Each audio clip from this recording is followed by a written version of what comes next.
I would now like to invite Mr. R Venugopal, a retired civil servant, someone who's served the government of India for 30 years and has also served at the United Nations. Sir, may I please invite you to share your thoughts?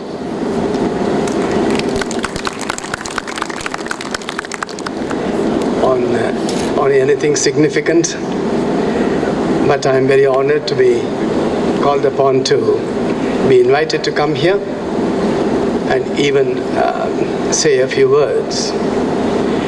I thoroughly enjoyed reading this concept note for countering online fanatic indoctrination networks work.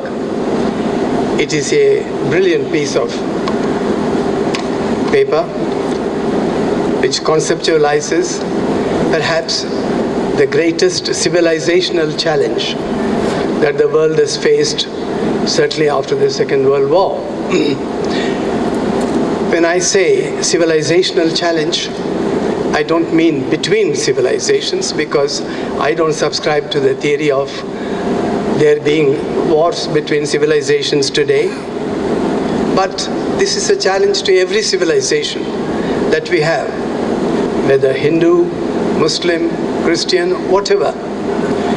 And what makes me approve of this great work that's going to take place tomorrow and the day after is when we see that you have invited the assistance of science, the assistance of technology to counter something that is a challenge to the lives of each one of us on a daily basis, as the world is engulfed in such unprecedented violence. There is a civil war going on in this world. It's not really a war between civilizations, but it is an implosion.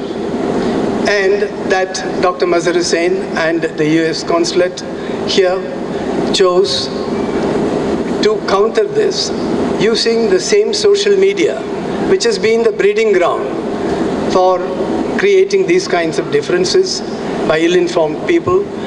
That, I think, to me, is a scientific effort. It's a rational effort. The point I wish to make is a very simple one, which is that it is a superstition to believe that any of us chose to be born in a specific religion, or in a specific race, or in a certain caste. None of us. Nobody consulted me whether I would be born a Hindu. Nobody asked me, do you want to be born with this color of skin, or black, or white? Nobody consulted me. I was just born. But then what do? I identify myself with people who have the same color of skin as I have, or who happen to practice a religion into which I have been born. Now, that is superstition. That is irrational. There is no basis for this kind of a thing. This is identity which you did not seek. It came to you accidentally by birth. And why do you have to own it? This is a simple scientific question that all of us have to ask of ourselves. Now, when Brother Verghese referred to me as a bureaucrat, well, you know, that's a very pejorative term, but I live with it. Because brother, I wanted to be not a bureaucrat, but a civil servant. I'm very grateful to the person who is conducting the event for having called me a civil servant. I appreciate that. Now, the point is, if you deliver an attack on the Indian Administrative Service, of which I am a member, I will feel certainly marginally upset. Though I know what our faults are, how many of us are corrupt today from the service, which is mentioned in the Constitution of India, which is protected by the Constitution of India. We are great inheritors of those things. We are protected by the Indian Constitution. Now, if you say something about me as a civil servant, I feel hurt because I wanted to be a civil servant. I wanted to be an IAS officer. That was my life's goal. I chose it. And therefore, I take responsibility for what I am and what my service is. But I don't want to take responsibility for being a Hindu. I don't want to take any Muslim to take the responsibility of being a Muslim or a Christian or a white or a black, because none of us chose it of our own volition. We are born into it. Therefore, what is the rationality? What is the scientific basis for this? Why this mother of all superstitions of our identifying ourselves with something that's been accidentally given to us and then swearing by it? My country can never make a mistake. My caste is bound to be right. My religion is the ultimate. There is no basis for this, ladies and gentlemen. So, if all of us ever would like to make a claim to being rational people, to have anything scientific about us at all, then we can't subscribe to this irrationality which is being spread in phonetic proportions. We can't identify ourselves with this. We need to fight this. And since this is unscientific, since this is irrational, the answer has to come from science and technology. And I'm happy, therefore. What we are trying to do is to make available this tool. Never mind the medium itself. The medium is the social media. But we need the tools. We have the right intent. I don't think any of us really believes in the heart of our hearts that we are superior to anyone. In the heart of our hearts, we all know what our faults are, what our limitations are, where we have to draw a line.